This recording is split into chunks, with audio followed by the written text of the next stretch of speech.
I wanted to talk to you about something that I recall during the process of construction on my home, which was about this detail that we designed with this cove that's at the top of the ceiling here in the entryway and also in the stairwell and a few other places. There was a cost difference, wasn't there, between foam and plaster? Yes. And I remember it was fairly significant. Yes. But, I think always yours and my philosophy, if anything's worth doing, it's worth doing right. I remember you telling me this could split and crack over time if we go with the foam option. It's less expensive, but you are going to have more maintenance with it.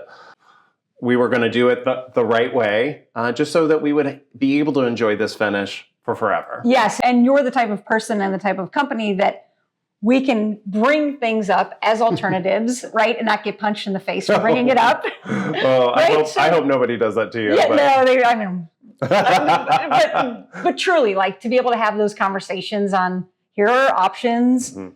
Clearly, you defined what the expectations are. You and Eric did. Yeah. So the plaster moldings are made in one piece in the corners. They will not split. Triple the price of the foam. See, that's not something that now, probably 2 years after we had to make that call, I don't regret it. A lot of times clients are sweating the cost on certain items. I always tell them, a year from now, you're not even going to remember that you had to make that decision. You're just going to get to enjoy it. Yes. And here we are, a year later, not one split in the room. Oh, high five. High five, man. Yeah.